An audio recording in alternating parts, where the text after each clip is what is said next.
Hey, good morning, everybody. It's like happy day after the snow day. Was that a pleasant surprise yesterday, a little snow day? You know what this is like? Oh, there I am. Yeah. Friday after a snow day, it's sort of like we've had a long weekend interrupted by classes. Think of it that way, right? Hey, this morning, we have some new neighbors on campus, the North Shore Christian School, and their middle school is over here.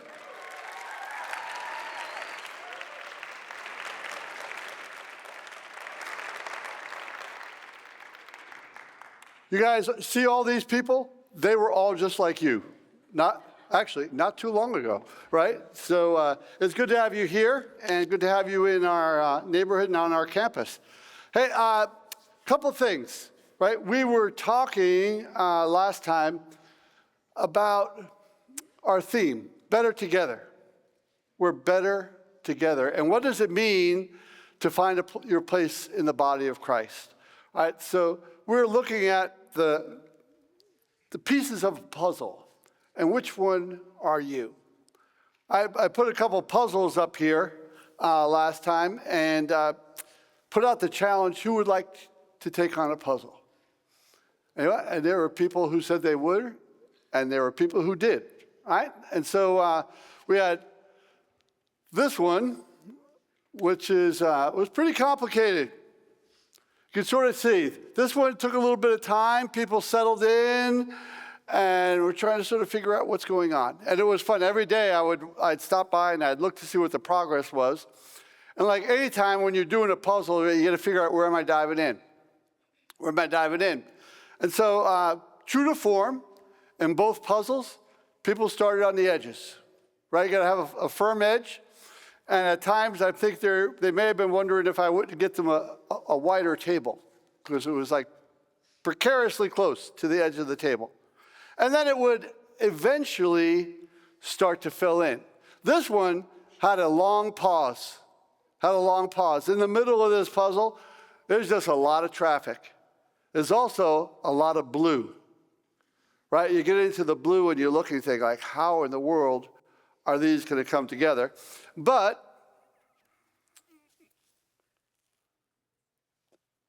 it came together, right?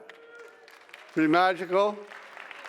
It's amazing what clear glue will do when you pour it on there, right? They actually make puzzle glue. So this one was like these sections here, just lots of little pieces, and I'm not sure the folks who were very diligent at doing this were thinking like, where do these go? Where do these go? All right, so we had this one here. I don't know if I could stand that up. No, okay. And then there's this one. This is like everybody from Maine came to do this one, right? Looks like Maine. And this one was pretty quick. People dove right in. I think people may have started before we left the room. Like on the way out, people opened the box to see what was in there. And again, this one was fine, except, the people who make puzzles are pretty diabolical, right? Because they want to make it so that you lose a little bit of your mind as you're doing it. So, you get up into these areas, and in the end, you could see the puzzle slowly come together, and then there was always a pause. And the pause was at the hard spot. And the hard spot was trying to figure out, where can this last batch of pieces possibly go? And you start to almost wonder, like, were these in the right box? Were these in the right box? The analogy of the puzzles, and there's a fresh one out there. I dropped it off, and within 30 minutes, the puzzle is under construction, right? So we have some very diligent folks, and I have lots of glue, and I have lots of puzzles. So we're going to keep doing this during the semester, and the challenge is always where things aren't clear, right? Here you could find the red and put it together, but where it wasn't clear is where the construction slowed down. Where the construction slowed down. And that's a lot like our life, right? We move right along in lots of ways until things aren't clear. And when we're not clear, we take a pause and we try to figure out, like, what am I supposed to do? What am I supposed to do?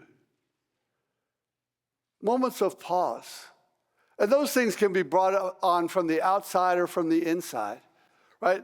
Our verse for this semester is this. Let's read this together. I pray that you, being rooted and established in love, may have power together with all the Lord's holy people to grasp how wide and long and high and deep is the love of Christ. All right?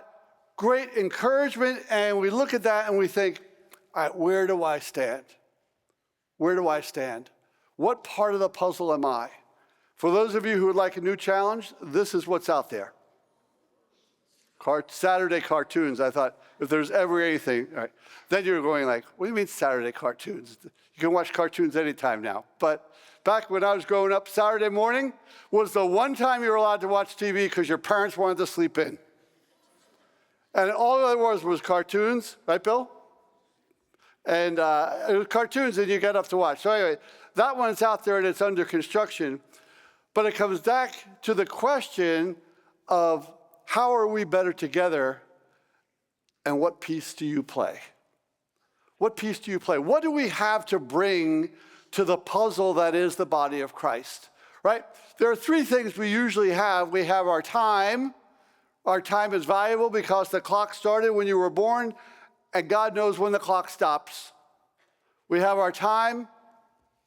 We have our talents, the gifts that we have, and we have our treasure.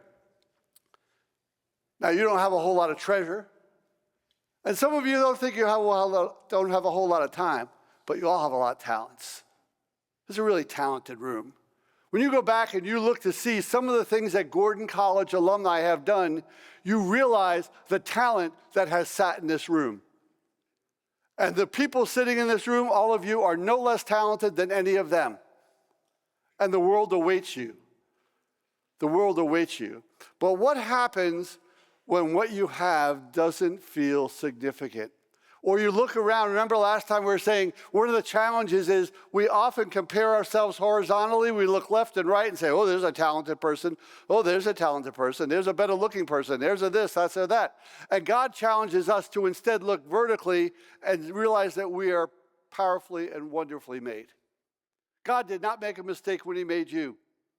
And he's got something he has indwelt into you to bring to the puzzle that is the body of Christ. Some of you might think, I don't know what I've got, and I don't know if it's big. In fact, I'm sure it's not big. In fact, it may be tiny. One of the commonalities of these puzzles is lots of tiny pieces. But the tiny pieces are what make the whole. The tiny pieces are what make the whole. So this morning, I'd like for us to look at this. What does it mean to have small things in the hands of God? What are some examples where God took things that appeared to not be very large or very important and changed the world a bit because of them? In fact, changed the world a lot because of them. It usually has a lot to do with the willingness to engage. The willingness to engage. So here's the first one. You all remember David and Goliath? You guys remember David and Goliath? Right? Somebody over there. Who won, David or Goliath? Just say it. All right, you're studying well. David, we have it on assurance here.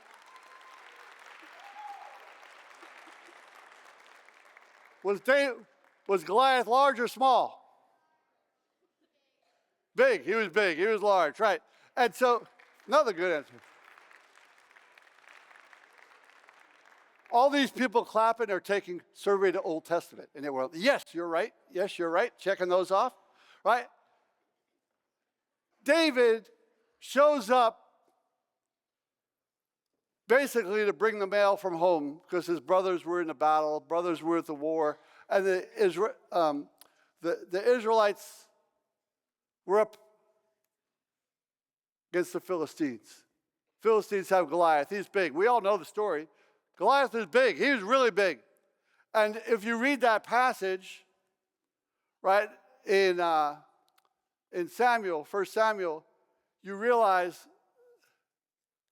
that David took on a challenge. If you go back and you read that whole passage, what really it is, I always kid that it's the first real example of biblical trash talking. Right? You got David who's small and young, Goliath who's big and hardened, and they're going back and forth about what they're going to do. But Goliath is out there mocking God. He's mocking God, and David walks up and he's like, talks to all these other soldiers like, what are you doing about that? And their response is, you see how big he is? We're not doing anything about that. And finally David says, I'm going to go out and deal with this. I had enough. I'm going to deal with this. And they try putting armor on him, and it doesn't work. He took it off, we read here. Then he took a staff in one hand, and he picked 5 smooth stones and went out to take on Goliath. 5 smooth stones. And I like in that passage because it says that David ran at Goliath. David did not go trembling up to Goliath. David was so sure that his God was in control and his God was guiding him. Whatever the outcome was going to be, he was not shirking from this, and he runs at the giant, which I'm thinking probably startled Goliath. Right? And so the perspective here is one that we have to keep in mind, right? The Israelite army looked at Goliath and said, he's so large, we don't stand a chance. David looked at Goliath and said, he's so large, I can't miss. And he goes out there, and taking 5 smooth stones, he slays the giant. There's nothing remarkable about stones. They're everywhere. We live in New England. I live in New Hampshire. We're the granite state. Yes. Which means it's hard to plant a tomato plant without hitting rocks. Right? Stones, 5 smooth stones, things that seemed really insignificant at the moment. And God uses these small things in the hands of a faithful boy to turn a battle and to change the world. Small things matter. Small things matter. I was thinking, like, what's another example where small things mattered? One of my favorite passages is about the feeding of the 5,000. All right, feeding of the 5,000. Jesus has been talking all day. There's a crowd there. There's 5,000 people, and that's just the men. There could be like 30,000 people there, including the women and children, and they're going through the day. It's getting late in the day. I'm thinking the disciples are hungry, right? And they tell Jesus, send the people away because it's got to get something to eat. It's like there's going to be lines at the food trucks. You've got to send them away. And Jesus turns to the disciples with that famous challenge, and he says, you feed them. You feed them. Got 12 guys standing there. It's a motley crew. Motley crew. And they're talking to each other. Now Jesus has thrown down this challenge. So what are you going to do about it? What's happening here? How are we going to do this? And I would love to know the play-by-play of that little meeting that the disciples had as they looked out at this crowd and saw Jesus. I'm thinking Jesus told them, you do it. And then he sat down next to a tree and thought, well, this will be fun to watch. And they have their little huddle, and they're trying to figure out what's going on and trying to count or whatever. And in the middle of that, suddenly So we go, there's 5 loaves and 2 fish. 5 loaves and 2 fish. And if we look at the passage as seen in John, we get this answer. Another of his disciples, Andrew, Simon Peter's brother, spoke up. Says, here's a boy with 5 small barley loaves and 2 small fish.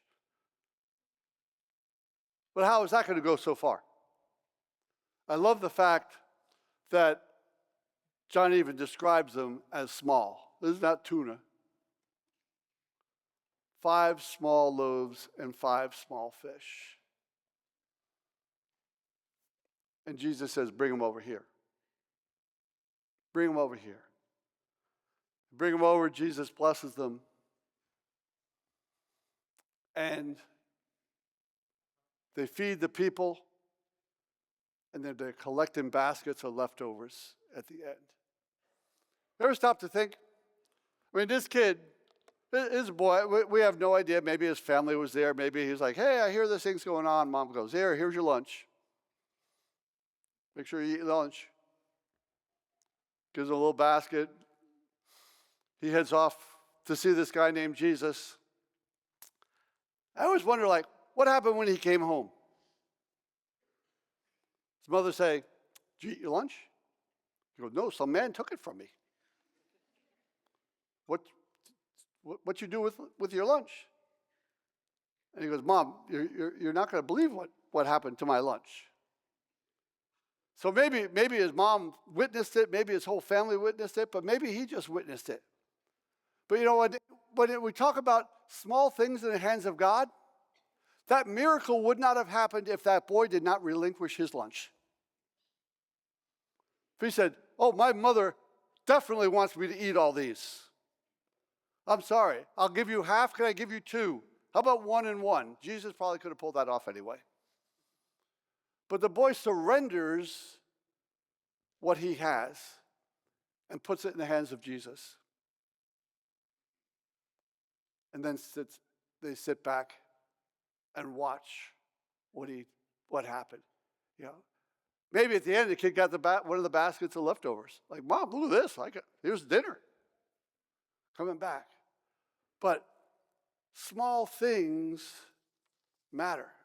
Small things matter, and when we put them in the hands of God, we are all better off.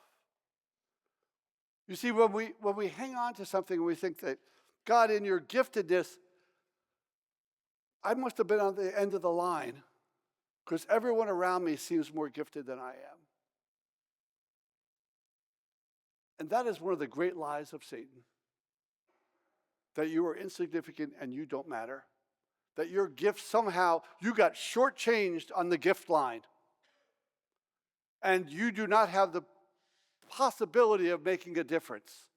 If you ever stop to look back and think, like, maybe even a simple conversation you had somewhere along the way with someone where it changed everything, or changed something, or a conversation that someone had with you once, where they gave you 5 minutes of their time, and that 5 minutes of their time somehow rerouted your entire mentality and ability to go on and live your life. What do we have? Time, talent, and treasures. What do we share off of that list? Time, talent, and treasures. Even your treasures, you might go, I don't have much treasure. That's fine. And yet Jesus talks about what happens when the woman put 1 coin in. 1 coin put in the hands of God. Game changer. Game changer.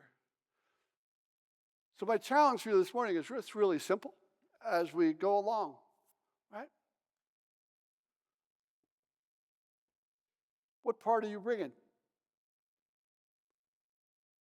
What part are you bringing? Where do you fit in? Maybe that's part of the adventure of this year and the adventure of being in college, is figuring out, where do I fit in?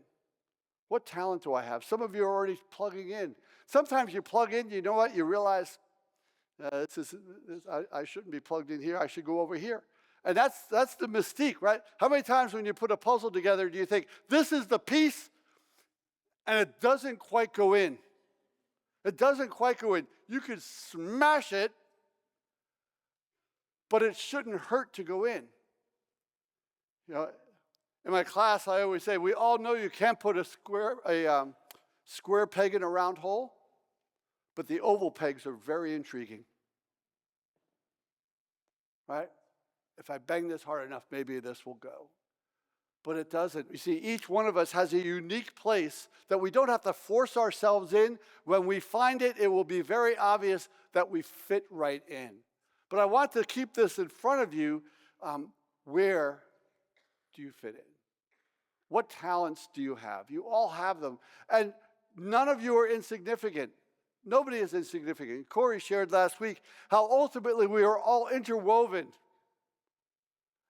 And we find strength in one another. These puzzles, until I put glue on these things, man, the first lap, Caitlin and I are carrying them upstairs like this. You know, and they're wobbling and corners are falling off when we put them together. Then I got a brilliant idea. I'll glue them downstairs. I work at a college. I figured that right out. Right? And then they went upstairs easily. But it comes back to this. We are better together. We are better together. And what I'd like for you to figure out and lean into is this. What do you bring? What do you bring? How has God gifted you? Maybe you bring great ears to just sit and listen to somebody who needs somebody to listen to so they can pour out their heart. Maybe you're patient and you need to spend some time being patient with people who are impatient, hoping some of that rubs off on them. Maybe you're going to discover the cure to cancer. And whoever discovers that is going to have learned it one book at a time and one exam at a time on the way to a degree. Don't doubt what God can do. You see, small things in the hands of God. We're going to close today by singing a hymn, a great hymn of the church. Take my life and let it be. This hymn, I'm going to ask you to sing it as a prayer. It's got great words, great meaning. You know, back in an earlier life, when I was in high school, not much older than these guys, I was a really good runner. I still have school records in my high school in track. God has not sent very many fast people there, obviously. But I have them. And you know what? I was a Christian when I was in high school. My high school was a tough high school, just like some of you came from, right? And my church sang this hymn, and there's a verse in this hymn that says, "Take my feet and let them be swift and beautiful for thee." And there wasn't a race in high school that when I towed that line, that I did not, in my heart, sing that verse. Because that was my prayer. That God, you would use my feet to bring you glory and open possibilities for conversations. Never doubt what God can do when you put small things in his hands.